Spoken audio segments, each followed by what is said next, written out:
সবাইকে শুভেচ্ছা। আমন্ত্রণ জানাচ্ছি একুশে বিজনেসের সঙ্গে আছি মহিমা পলি। দর্শক, আপনারা জানেন যে আজকে সপ্তাহের তৃতীয় কার্যদিবস, কিন্তু তৃতীয় কার্যদিবসে আমরা যদি একটু বলি যে গত রোববারে যে প্রথম কার্যদিবস শুরু হয়েছিল এই সপ্তাহের, সেই একই ধারাবাহিকতায় অর্থাৎ সূচকের নেগেটিভ ট্রেন্ডের মধ্য দিয়ে লেনদেন চলছে কিন্তু আজকেও, এবং সেই ধারাবাহিকতায় কিন্তু লেনদেন হচ্ছে ঢাকা স্টক এক্সচেঞ্জে। এবং আমি যদি এখানে একটা বিষয় উল্লেখ করি যে সূচকের পতনের মধ্য দিয়ে লেনদেন হলেও আমরা টার্নওভার কিন্তু খুব একটা বেশি খারাপ নেই। টার্নওভারের জায়গাটা কিন্তু মোটামুটি একটু ভালোই আছে এবং সেই জায়গা থেকে টার্নওভার বেশ ভালো গতিতেই চলছে। এবং এই মুহূর্তের যদি আমি টার্নওভার বলি 400 কোটি টাকার বেশি ছাড়িয়েছে, এবং সেই অনুযায়ী যদি আমরা বলতেই পারি যে সূচকের পতনের মধ্য দিয়ে লেনদেন হলেও এবং বেশিরভাগ প্রতিষ্ঠানের শেয়ারের দর হারিয়ে লেনদেন হলেও লেনদেন কিন্তু বেশ ভালোই রয়েছে ঢাকা স্টক এক্সচেঞ্জ, এবং আজকে আমরা সেই বিষয়টাই কিন্তু দেখতে পাচ্ছি। এবং যদিও বেশিরভাগ প্রতিষ্ঠানের শেয়ারের দর হারিয়েছে, এবং আমরা যদি একটু দিনের এই মুহূর্তে সেক্টর ওয়াইজ লেনদেনের কথা বলি, শুধুমাত্র একটি সেক্টরে আজকে পজিটিভ ট্রেন্ডের মধ্য দিয়ে লেনদেন চলছে, সেটি হচ্ছে ইন্স্যুরেন্স সেক্টর, এবং বাকি 19টি সেক্টরেই কিন্তু নেগেটিভ ট্রেন্ডের মধ্য দিয়েই লেনদেন চলছে। এবং সেক্টর ওয়াইজ লেনদেনের কথা যদি একটু উল্লেখ করি, সেখানে আমি আজকে বলতে পারি যে আজকে লেনদেন হয়েছে এখনও পর্যন্ত সবচেয়ে বেশি ফার্মাসিউটিক্যাল সেক্টরে, এবং বেশ কয়েকদিন ধরে কিন্তু আমরা এই সেক্টরটির বেশ ভালো একটা গতি দেখতে পাচ্ছি, অর্থাৎ এই সেক্টরটি সবচেয়ে বেশি টার্নওভার ছাড়িয়েছে। তো সেই টার্নওভারের উপর ভর করেই হয়তো হচ্ছে লেনদেনের গতিটাও খুব একটা থেমে নেই, লেনদেনের গতিটাও কিন্তু বেশ ভালোই চলছে।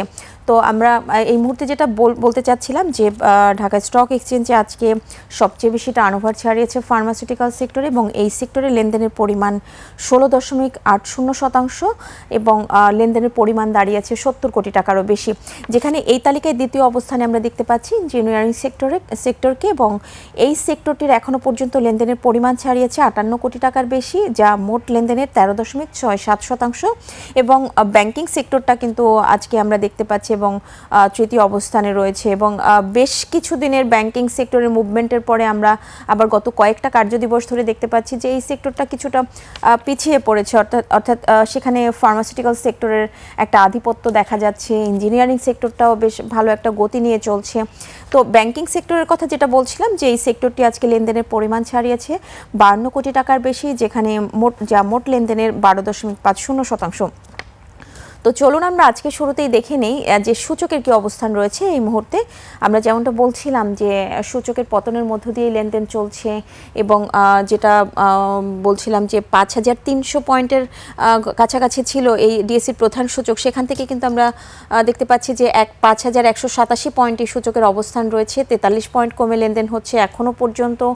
এবং লেনদেন হওয়া প্রতিষ্ঠানগুলোর মধ্যে দর হারানোর সংখ্যাটাই বেশি রয়েছে, যেটা আমি শুরুতেই উল্লেখ করেছি যে বেশিরভাগ প্রতিষ্ঠানের শেয়ারের দর হারিয়ে লেনদেন চলছে। সেটা একটু দেখে নিব যে কয়টি প্রতিষ্ঠানের শেয়ারের দর এই মুহূর্তে হারিয়ে লেনদেন চলছে ঢাকা স্টক এক্সচেঞ্জে। তো আপনারা দেখছেন যে 244টি প্রতিষ্ঠানের শেয়ারের দর হারিয়ে লেনদেন চলছে, সেখানে দর বাড়ার সংখ্যাটা মাত্র 83টি, এবং অপরিবর্তিত প্রতিষ্ঠানের সংখ্যা দেখছেন 61টি। এবং এই মুহূর্তে টার্নওভারের পরিমাণ যা রয়েছে 441 কোটি টাকা লেনদেন হয়েছে, 441 কোটি 66 লাখ টাকা লেনদেন হয়েছে। তো আমি যেটা শুরুতেই বলছিলাম যে সূচকের পতন বা বেশিরভাগ প্রতিষ্ঠানের শেয়ারের দর হারিয়ে লেনদেন চললো, এবং সবগুলো সেক্টরেই কিন্তু নেগেটিভ ট্রেন্ডের মধ্য দিয়ে লেনদেন চলছে, কিন্তু তারপরেও লেনদেনের গতিটা কিন্তু বেশ ভালোই রয়েছে, এবং বেশ ভালো একটা গতির মধ্য দিয়ে কিন্তু লেনদেন চলছে ঢাকা স্টক এক্সচেঞ্জে। তো চলুন আমরা দেখে নেই যে এই মুহূর্তে টপ ট্রেডের তালিকায় কোন প্রতিষ্ঠানগুলি অবস্থান করছে, অর্থাৎ প্রথম 5টি প্রতিষ্ঠানের অবস্থান একটু জেনে নিব টপ ট্রেডের তালিকায় থাকা। আপনারা দেখছেন যে আজকে টপ ট্রেডের তালিকায় থাকা প্রথম 5টি প্রতিষ্ঠানের প্রথমেই রয়েছে একমি প্রেস রিসার্চ, এবং এই প্রতিষ্ঠানটির প্রতিটি শেয়ার হাতবদল হচ্ছে 21 টাকা 30 পয়সায়, 20 কোটি 8 লাখ টাকা লেনদেন করে আজকে এই তালিকায় প্রথম অবস্থানে দেখা যাচ্ছে। ব্র্যাক ব্যাংকের অবস্থান দেখা যাচ্ছে 17 কোটি 6 লাখ টাকা লেনদেন হয়েছে, 66 টাকা 30 পয়সায় হাতবদল হচ্ছে।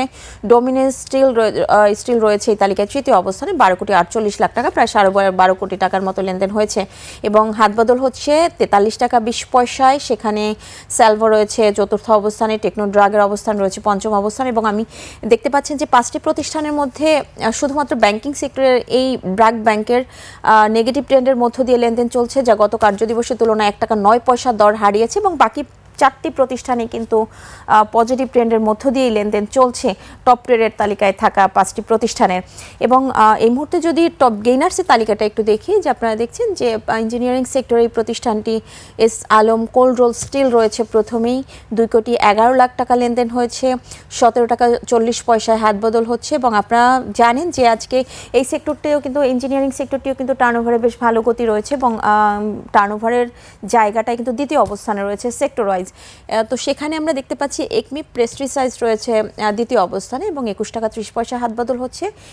সেটা আপনারা শুরুতেই দেখছিলেন 20,08,00,000 টাকার মতো লেনদেনের পরিমাণ ছাড়িয়েছে। স্টাইল ক্রাফটের অবস্থান তৃতীয়তে দেখা যাচ্ছে, 56 টাকা 20 পয়সায় হাত বদল হচ্ছে প্রতিটি শেয়ারে। বিডি থাই ফুড এবং ইয়াকিন পলিমারের অবস্থান যথাক্রমে চতুর্থ এবং পঞ্চম অবস্থানে রয়েছে এবং 5টি প্রতিষ্ঠানই আপনারা দেখছেন যে দর বেড়েছে। S Alam cold roll steel 9.43%, Acme pesticides 8.12% দর বেড়েছে, স্টাইল ক্রাফট 6.44% দর বেড়েছে, বিডি থাই ফুড 5.98%, প্রায় 6% দর বেড়েছে, ইয়াকিন পলিমার 5.78% দর বেড়েছে। এবং এই যে টপ গেইনার্সের তালিকায় প্রথম 5টি প্রতিষ্ঠান জায়গা দখল করে রয়েছে এই প্রতিষ্ঠানগুলো। তো টপ লুজার্সের তালিকা অর্থাৎ শতাংশের দিক থেকে সবচেয়ে বেশি দর হারানো প্রতিষ্ঠানগুলোর মধ্যে যে প্রতিষ্ঠানগুলি প্রথম 5টি জায়গায় রয়েছে, forest finance, peoples leasing finance, international leasing finance, premier leasing, prime finance. এবং আমরা যদি একটু এখানে দেখি যে এই প্রতিষ্ঠানগুলোর হিস্ট্রি কিন্তু আমরা এরই মধ্যে সবাই জানি, সকলেই জানি যে যারা পুঁজিবাজারের সাথে সংশ্লিষ্ট ব্যক্তিবর্গ যারা রয়েছেন বা পুঁজিবাজারের সাথে রিলেটেড যারা রয়েছেন তারা কিন্তু সকলেই জানেন যে এই যে 5টি প্রতিষ্ঠান এরই মধ্যে কিন্তু বাংলাদেশ ব্যাংকের নির্দেশে অবসায়নের সিদ্ধান্ত নেওয়া হয়েছে এবং আজকে আমরা সেই প্রতিষ্ঠানগুলিকে দেখতে পাচ্ছি যে টপ লুজার্সের তালিকায় রয়েছে। এবং আপনারা ধারাবাহিকভাবে যদি একটু দেখেন যে এই 5টি প্রতিষ্ঠানের লেনদেনের যে আদ্যপান্ত সেটা কিন্তু আপনারা দেখছেন যে ফারেস্ট ফাইন্যান্স 9.09% দর হারিয়েছে, পিপলস লিজিং 9.09% দর হারিয়েছে, ইন্টারন্যাশনাল লিজিং ফাইন্যান্স 8.57% দর হারিয়েছে, প্রিমিয়ার লিজিং 8.33% দর হারিয়েছে, যেখানে প্রাইম ফাইন্যান্স 8.16% দর হারিয়েছে। অর্থাৎ এই যে 5টি প্রতিষ্ঠানে কিন্তু পেনি স্টক শেয়ার এবং আপনারা জানেন এবং এই শেয়ারগুলোর বিস্তারিত আপনারা অবশ্যই জানেন। তো দর্শক, শুরুতে আমরা যেটা বলছিলাম যে আজকে সবচেয়ে বেশি টার্নওভার ছাড়িয়েছে যে সেক্টরগুলোতে, তাদের মধ্যে প্রথম অবস্থানে রয়েছে ফার্মাসিউটিক্যাল সেক্টর। তো আমরা একটু ফার্মাসিউটিক্যাল সেক্টরের আদ্যপান্ত যদি একটু দেখে নিই, এই সেক্টরটির কী অবস্থা রয়েছে, অর্থাৎ এই সেক্টরটির কোন প্রতিষ্ঠানগুলি টপ ট্রেডের তালিকায় উঠে এসেছে, টপ গেইনার্সের তালিকায় উঠে এসেছে এবং একই সাথে টপ লুজার্সের তালিকায় উঠে আসা প্রতিষ্ঠানগুলিও দেখব এই সেক্টরটির। তো আমরা যেটা বলছিলাম যে ফার্মাসিউটিক্যাল সেক্টরের যে টার্নওভার আজকে সেটা এরই মধ্যে কিন্তু প্রায় 75 কোটি টাকার মতো লেনদেনের পরিমাণ ছাড়িয়েছে ফার্মাসিউটিক্যাল সেক্টর, যা মোট লেনদেনের 16.80% এবং সবচেয়ে বেশি টার্নওভার ছাড়িয়েছে এই সেক্টরটিতেই। এবং দ্বিতীয় যে প্রতিষ্ঠান সেক্টর রয়েছে সেটা হচ্ছে ইঞ্জিনিয়ারিং সেক্টর, এই সেক্টরটিও 58 কোটি টাকার বেশি অর্থাৎ প্রায় 59 কোটি টাকা লেনদেনের পরিমাণ ছাড়িয়েছে, যা মোট লেনদেনের 13.67% এবং তৃতীয় অবস্থানে ব্যাংকিং সেক্টরের অবস্থান রয়েছে, সেটা আমরা পূর্বেই উল্লেখ করেছি। এবং ব্যাংকিং সেক্টরের বেশ কিছুদিন ভালো একটা গতি থাকলেও আমরা কিছুদিন ধরে একটু দেখতে পাচ্ছি যে এই সেক্টরটি একটু কিছুটা পিছিয়ে পড়েছে, সেই জায়গাটা দখল করে নিয়েছে ফার্মাসিউটিক্যাল সেক্টর।